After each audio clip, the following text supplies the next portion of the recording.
Imagine standing on a misty mountainside in ancient Greece, the air thick with anticipation. Kings, warriors, poets, and philosophers are climbing a sacred path, their hearts pounding, all to hear the words of one woman, the Oracle of Delphi. Her cryptic predictions could ignite wars, crown empires, or send heroes to their doom. Known as the Pythia, she was the voice of Apollo, revered as the most powerful prophetess in history. But how did a single woman, hidden in a remote temple, wield such influence over the ancient world? Were her visions a divine gift, a natural phenomenon, or something far more cunning? Hey, history lovers! Welcome back to the channel. Today, we're diving deep into the mystical secrets of the Oracle of Delphi, a story that blends Greek mythology, political intrigue, and timeless mystery. If you're obsessed with ancient history or just love an epic tale, smash that subscribe button, hit the bell, and let's unravel this enigma together. Comment below, what question would you ask the Oracle? Let's jump in. Delphi, perched on the rugged slopes of Mount Parnassus, wasn't just a place. It was the spiritual heartbeat of ancient Greece. By the 8th century BC, it housed the magnificent temple of Apollo, the god of prophecy, music, healing, and truth. The Greeks believed Delphi was the literal center of the world, marked by a sacred stone called the Omphalos, or navel of the earth. According to myth, Zeus released two eagles from opposite ends of the world, and where they met was Delphi, a cosmic bullseye. This wasn't some obscure shrine. Delphi was a bustling hub where pilgrims from Athens, Sparta, and beyond journeyed along the sacred way, a winding path lined with glittering treasuries, golden statues, and offerings from grateful city-states. They brought goats, jewelry, even entire miniature temples to win Apollo's favor. Why all the fuss? Because the oracle's words were seen as divine truth, a direct line to the gods. Cities consulted her before declaring war, colonists before sailing to uncharted lands, even ordinary folks before tying the knot. A single misstep in interpreting her riddles could spell catastrophe. Here's a mind-blowing fact. Delphi wasn't just a religious hotspot, it was a political nerve center. The oracle's advice didn't just guide personal decisions. It shaped the course of Greek history, like a mystical consultant to the ancient world's elite. So, who was this oracle, and how did she pull it off? Let's meet the Pythia. The oracle wasn't a single figure, but a lineage of women known as the Pythia, named after the mythical serpent Python, which Apollo defeated to claim Delphi as his own. These women were chosen from local peasant families, often over 50 years old, sworn to chastity, and rigorously trained to serve as Apollo's mouthpiece. Their selection was no small deal. Being the Pythia was both an honor and a burden, transforming a humble villager into a figure of cosmic importance. The rituals surrounding the Pythia were steeped in mystique, designed to awe and inspire. On the 7th day of each month, when Apollo was believed to be present, she'd prepare in ways that sound straight out of a fantasy novel.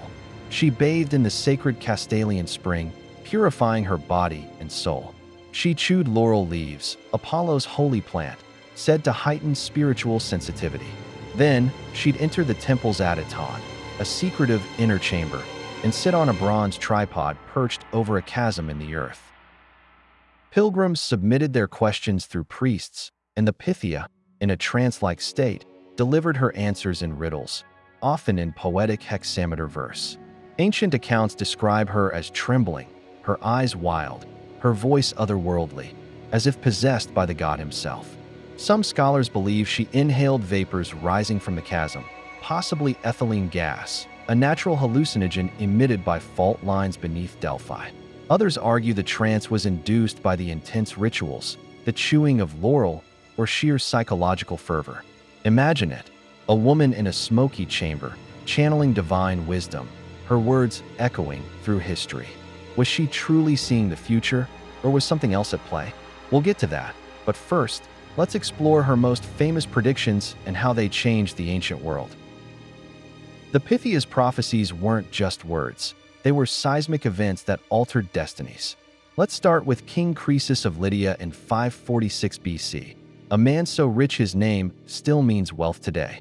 Facing a looming war with Persia, he asked the oracle if he should attack. Her response? If you cross the river, a great empire will be destroyed. Croesus, brimming with confidence, interpreted this as a guaranteed victory. He crossed the Halys River, attacked Persia, and lost everything. The empire destroyed was his own. Classic oracle move. Her words were so vague they could fit any outcome, leaving rulers scratching their heads.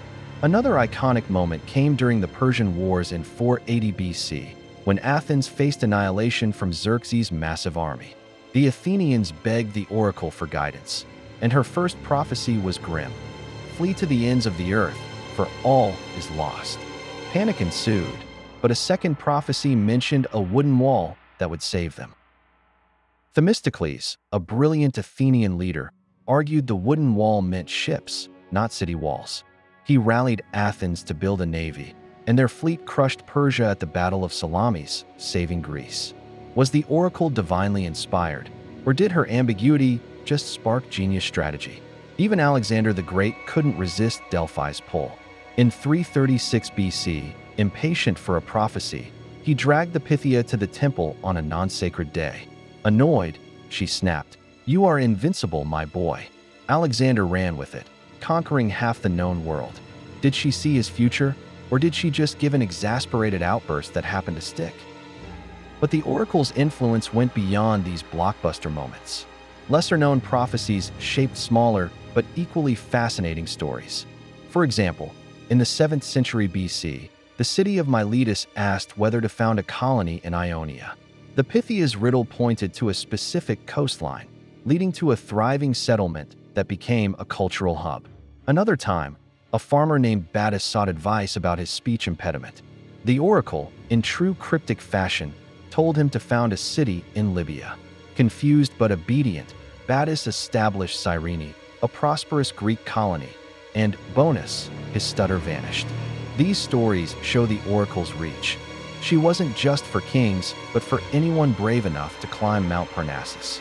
Her prophecies also fueled the Panhellenic Games at Delphi, a precursor to the Olympics, where city-states competed to honor Apollo and bask in the oracle's prestige. Delphi became a cultural crossroads, where ideas, art, and politics mingled, all under the Pythia's enigmatic gaze.